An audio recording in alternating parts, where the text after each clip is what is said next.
ಇನ್ನು ಈ ಬಾರಿ ಕೂಡ ಮಂಡ್ಯ ಲೋಕಸಭಾ ಅಖಾಡದಲ್ಲಿ ಈ ಅಪ್ರಬುದ್ಧ ಹೇಳಿಕೆಗಳಿದೆಯಲ್ಲ, ಈ ಹೇಳಿಕೆಗಳೇ ಹೆಚ್ಚು ಸದ್ದು ಮಾಡ್ತಾ ಇದೆ. ಕಳೆದ ಬಾರಿ ಜೆಡಿಎಸ್ ನಾಯಕರು ಆಡಿದಂತಹ ಮಾತು ಅವರಿಗೆ ಯಾವ ರೀತಿ ಮುಳುವಾಯಿತು, ಆ ಪಕ್ಷದ ಅಭ್ಯರ್ಥಿ ಯಾವ ರೀತಿ ಸೋತರು, ಇವೆಲ್ಲ ಗೊತ್ತೇ ಇದೆ.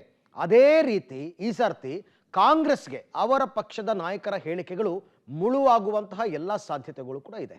ಏನ್ ನಡೀತಾ ಇದೆ ಅಂತ ನೋಡೋಣ ಬನ್ನಿ. ಚುನಾವಣೆ ಸನಿಹದಲ್ಲಿ ಕಾಂಗ್ರೆಸ್ ಎಡವಟ್ಟು, ಟೀಕೆ ಭರದಲ್ಲಿ ನಾಲಿಗೆ ಹರಿಬಿಡ್ತಾರು ಲೀಡರ್ಸ್.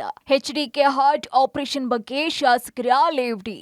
ಎಸ್, ಲೋಕಸಭಾ ಚುನಾವಣೆ ಸಮೀಪಿಸ್ತಾ ಇದ್ದಂತೆ ಕಾಂಗ್ರೆಸ್ ವಿವಾದಗಳನ್ನ ಮೈ ಮೇಲೆ ಎಳ್ಕೊಳ್ತಾ ಇದೆ. 2019ರ ಲೋಕಸಭಾ ಚುನಾವಣೆಯಲ್ಲಿ ಜೆಡಿಎಸ್ ನಾಯಕರು ಸಂಸದೆ ಸುಮಲತಾ ಅಂಬರೀಶ್ ವಿರುದ್ಧ ಆಡಿದಂತಹ ಮಾತುಗಳಿಂದ ಜೆಡಿಎಸ್ಗೆ ಸಾಕಷ್ಟು ಡ್ಯಾಮೇಜ್ ಆಗಿತ್ತು. ನಿಖಿಲ್ ಕುಮಾರಸ್ವಾಮಿ ಸೋಲ್ನಲ್ಲಿ ಪ್ರಮುಖ ಕಾರಣ ಆಗಿತ್ತು. ಸದ್ಯ ಮಂಡ್ಯ ಅಭ್ಯರ್ಥಿಯಾಗಿ ಕುಮಾರಸ್ವಾಮಿ ಅಖಾಡಕ್ಕೆ ಇಳಿತಾ ಇದ್ದಂತೆ ಕಾಂಗ್ರೆಸ್ ನಾಯಕರು ಅವರ ಆರೋಗ್ಯದ ಬಗ್ಗೆ ಲೇವಡಿ ಮಾಡಿದ್ದಾರೆ. ಮಂಡ್ಯದ ಮಳವಳ್ಳಿಯಲ್ಲಿ ನಡೆದಂತಹ ಕಾಂಗ್ರೆಸ್ ಸಭೆಯಲ್ಲಿ ಶ್ರೀರಂಗಪಟ್ಟಣ ಶಾಸಕ ರಮೇಶ್ ಬಾಬು ಬಂಡಿಸಿದ್ದೇಗೌಡ ಕುಮಾರಸ್ವಾಮಿ ಅವರ ಅನಾರೋಗ್ಯದ ವಿಚಾರವನ್ನ ಮುನ್ನೆಲೆಗೆ ತಂದಿದ್ದಾರೆ.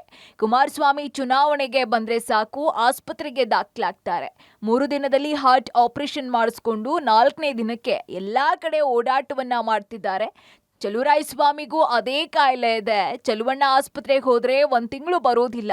ಅದೇ ಕುಮಾರಸ್ವಾಮಿ ಹೇಗೆ 3 ದಿನಕ್ಕೆ ಬರ್ತಾರೆ ಗೊತ್ತಿಲ್ಲ ಅನ್ನೋ ಮೂಲಕ ಕುಮಾರಸ್ವಾಮಿ ಅವರ ಹೃದಯ ಶಸ್ತ್ರಚಿಕಿತ್ಸೆ ಬಗ್ಗೆ ರಮೇಶ್ ಬಾಬು ಬಂಡಿಸಿದ್ದೇಗೌಡ ಅನುಮಾನವನ್ನ ವ್ಯಕ್ತಪಡಿಸಿದ್ದಾರೆ. ಸುಮ್ಮನೆ ಏನಾರು ಒಂದು ಚುನಾವಣೆ ಸಂದರ್ಭ ಬಂದ ತಕ್ಷಣ ಹೋಗಿ ಹಾಸ್ಪಿಟ್ಲಿಗೆ ಸೇರ್ತಾರೆ. ಹಾಸ್ಪಿಟ್ಲಿಗೆ ಸೇರಿಸಿ 3 ದಿವಸ ಇರ್ತಾರೆ. ಒಂದು ಹಾರ್ಟ್ ಆಪರೇಷನ್ ಆಯ್ತದೆ, 4ನೇ ದಿವಸಕ್ಕೆ ಇಡೀ ರಾಜ್ಯ ಸುತ್ತಾ ಇರ್ತಾರೆ. ಅದು ಹೆಂಗೆ ಸಾಧ್ಯ ಅಂತ ನನಗೆ ಅರ್ಥ ಆಯ್ತಲ್ಲ. ಯಾರು ಹಾರ್ಟ್ ಪೇಷಂಟ್ಸು, ಈಗ ಚೆಲುವಣ್ಣ ಇಲ್ಲೇ ಕೂತವನೆ, ಚೆಲುವಣ್ಣಂಗೆ ಇರ್ತಕ್ಕಂಥ ಸೇಮ್ ಕಾಯಿಲೆ ಅವ್ರ ಸ್ನೇಹಿತರಿಗೆ ಕುಮಾರಣ್ಣಂಗೆ ಇರ್ತಕ್ಕಂಥದ್ದು. ಇವನು ಹಾಸ್ಪಿಟ್ಲಿಗೆ ಸೇರಿಸಿದ್ರೆ 1 ತಿಂಗಳಾದರೂ ಈಚೆಗೆ ಬರೋಲ್ಲ. ಅದು ಹೆಂಗೆ 2 ದಿವಸಕ್ಕೆ ನಾವು ಹಾರ್ಟ್ ಆಪರೇಷನ್ ಮಾಡಿಸ್ಕೊಂಡು ನಾವು ಈಚೆಗೆ ಬರೋದು ನನಗಂತೂ ಗೊತ್ತಾಯ್ತಾರೆ. ಈ ಚುನಾವಣೆ ಅಭಿವೃದ್ಧಿ ಮತ್ತೆ ನಿಮ್ಮ ಮುಂದೆ ಕಂಡುಹಿಡಿರ್ತಕ್ಕಂಥ ಜನರ ಒಂದು ಹೋರಾಟದ ಚುನಾವಣೆ.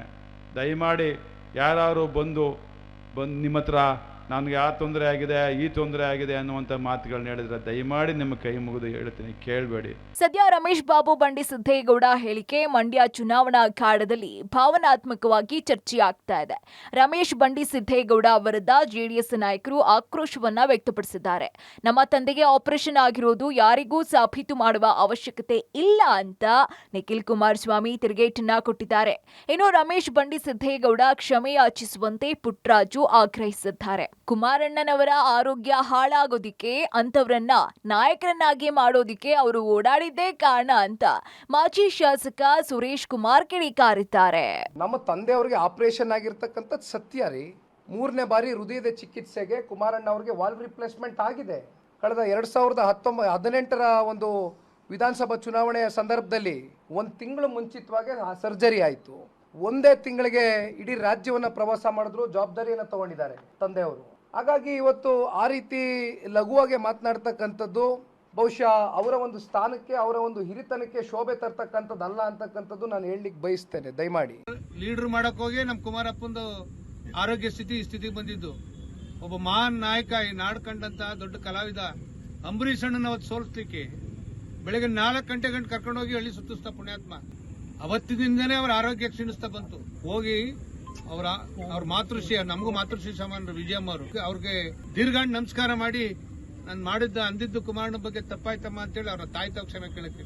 ರಮೇಶ್ ಬಂಡಿಸಿದ್ದೇಗೌಡರಿಗೆ ಅನುಮಾನ ಇದ್ರೆ ಅಪೋಲೋ ಆಸ್ಪತ್ರೆಗೆ ಹೋಗಿ ಅಲ್ಲಿಂದ ಯಾವ US ನಿಂದ ಡಾಕ್ಟರ್ಸ್ಗಳು ಬಂದಿದ್ರು, ಐರ್ಲೆಂಡಿಂದ ಯಾವ ಡಾಕ್ಟರ್ ಬಂದಿದ್ರು, ಚಿಕಿತ್ಸೆ ಟ್ಯಾವಿ ಅಂತಕ್ಕಂಥ ಪ್ರೊಸೀಜರ್ನಲ್ಲಿ ಚಿಕಿತ್ಸೆ ಆಗಿದೆಯಾ ಆಗಿಲ್ವಾ ಚೆಕ್ ಮಾಡ್ಕೋಬೋದಿತ್ತಲ್ವಾ.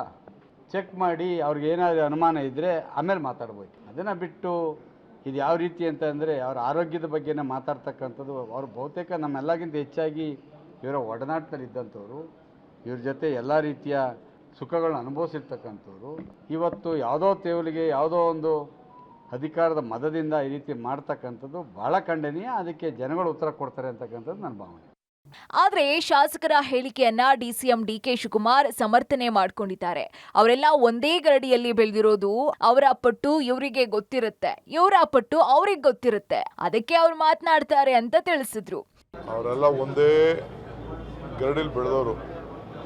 ಅವ್ರ ಪಟ್ಟು ಇವ್ರಿಗೆ ಗೊತ್ತಿರ್ತದೆ, ಇವ್ರ ಪಟ್ಟು ಅವ್ರಿಗೆ ಗೊತ್ತಿರ್ತದೆ. ಅರ್ಥ ಆಯ್ತಾ? ಸೊ ಅವ್ರು ಮಾತಾಡ್ತಾರೆ. ಒಟ್ಟಾರೆ ಕಳೆದ ಬಾರಿಯ ಜೆಡಿಎಸ್ ನಾಯಕರ ಲೂಸ್ ಟಾಕ್ ನಿಖಿಲ್ ಸೋಲಿಗೆ ಕಾರಣವಾಯಿತು. ಇದೀಗ ಕಾಂಗ್ರೆಸ್ ನಾಯಕರು ಲೂಸ್ ಟಾಕ್ ಆರಂಭಿಸಿದ್ದಾರೆ. ಇದಕ್ಕೆ ಈಗಲೇ ಫುಲ್ ಸ್ಟಾಪ್ ಇಟ್ಟು ಆಗಿರೋ ಡ್ಯಾಮೇಜ್ ಅನ್ನ ಕಂಟ್ರೋಲ್ ಮಾಡ್ತಾರಾ ಅಥವಾ ಇದೇ ರೀತಿಯ ಮಾತುಗಳನ್ನ ಮುಂದುವರಿಸ್ತಾರಾ? ಕಾದು ನೋಡ್ಬೇಕಾಗಿದೆ. Rohit, public TV, Mandya.